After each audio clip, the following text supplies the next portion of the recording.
కడదాకా కలిసుండాలనుకున్నటువంటి కట్టుకున్న భార్య కాల యముడైంది. కన్న పిల్లలు కూడా యమపాశం అయిపోయినటువంటి పరిస్థితి. ప్రస్తుతానికి ఇక్కడ స్టేషన్ గన్పూర్ నియోజకవర్గం ఇక్కడ పెద్దపెండ్యాల గ్రామంలో కూడా ఒక హృదయ విదారకమైనటువంటి సంఘటన జరిగింది.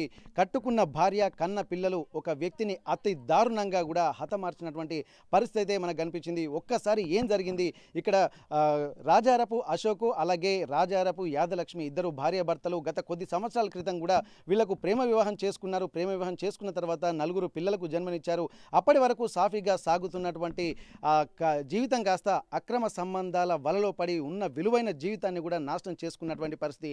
ప్రస్తుతానికి విధిలేని పరిస్థితుల్లో భర్తనే కడతీర్చాల్సినటువంటి ఒక దుస్థితిలోకి ఇక్కడ సమాజం వెళ్తుందన్నటువంటి ఒక ఆలోచనలు కూడా కలుగుతున్నాయి. ప్రస్తుతానికి మనం స్టేషన్ గన్పూర్లో ఉన్నటువంటి పెద్దపెండ్యాల్లో రాజారపు అశోక్ వాళ్ళ ఇంట్లో ఉన్నాము. ఒక్కసారి మనం ఏం జరిగింది ఇక్కడ ఉన్నటువంటి వాళ్ళ బంధువుల్ని అలాగే ఉన్నటువంటి పరిస్థితిని కూడా పూర్తిగా ఆర్టీవీ గ్రౌండ్ రిపోర్ట్ ద్వారా వివరించేటువంటి ప్రయత్నం చేస్తాం. ప్రస్తుతానికి ఈ ఇంట్లోనే ఇక్కడ భార్యాభర్తలు గత కొద్ది ఏళ్లుగా ఉంటున్నారు. తల్లిదండ్రులు మాత్రం వేరే దగ్గర ఉంటున్నటువంటి పరిస్థితి. ఊరికి చివరగా ఇక్కడ ఉంటుండడంతో ఏం జరుగుతుందో ఏమో తెలియదు. 4 పిల్లలతోటి కాలం గడుపుతున్నటువంటి పరిస్థితుల నేపథ్యంలో భార్య మీద తనకు కొంత విరక్తి పుట్టి తన వ్యక్తిత్వం నచ్చక కూడా భర్త కొన్ని సంవత్సరాలుగా దూరంగా ఉంటున్నారు. 2-3 నెలలకు ఒకసారి వచ్చి పిల్లలకు కావాల్సినటువంటి తినుబండారాలు అలాగే డబ్బులు ఇచ్చి వెళ్తుండేటువంటి వాడు ఈసారి మాత్రం సంవత్సరం తర్వాత వచ్చి తన పిల్లలకు చూసుకుని వెళ్దామని చెప్పి వచ్చారు. అతను ఇక్కడ రాజారపు అశోక్ మాత్రం జనగామలోని ఒక ప్రైవేట్ హోటల్లో కూడా తను పనిచేస్తున్నాడు. అట్లాంటి వ్యక్తి ఒక్కసారిగా ఇంటికి వచ్చిన తర్వాత పిల్లల్ని చూసుకుని ఎంతో సంతోషంగా గడుపుదామని వచ్చాడు. కానీ పిల్లల చేతుల్లోనే దారుణంగా హతమైనటువంటి ఒక దుస్థితి మాత్రం నెలకొంది. ప్రస్తుతానికి ఈ ఇంట్లోనే నిన్న మొత్తం రాత్రంతా పెనుగులాటలు జరిగిన తర్వాత భార్య, భర్త అలాగే పిల్లలతో పాటు భర్తను కడతీర్చేటువంటి ప్రణాళిక చేసింది. మొత్తం ఈ పెనుగులాటలో కూడా ఎక్కడి వస్తువులు అక్కడ చిందర వందరగా పడి ఉన్నాయి.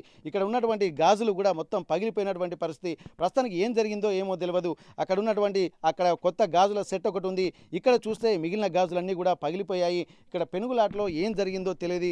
అక్కడ తర్వాత రాత్రి సాయంత్రం 6 గంటల తర్వాత ఈ సంఘటన జరిగినట్టుగా తెలుస్తుంది.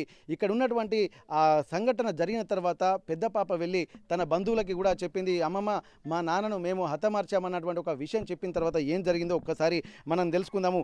ఇక్కడ రాజారపు అశోక్ను కూడా ఆ పెనుగులాటలో ఒక్కసారి ఆ చీర కొంగుతోటి కూడా హతమార్చి ఇక్కడే ఈ ప్రాంతంలోనే ఇక్కడ పడేసినట్టుగా తెలుస్తుంది.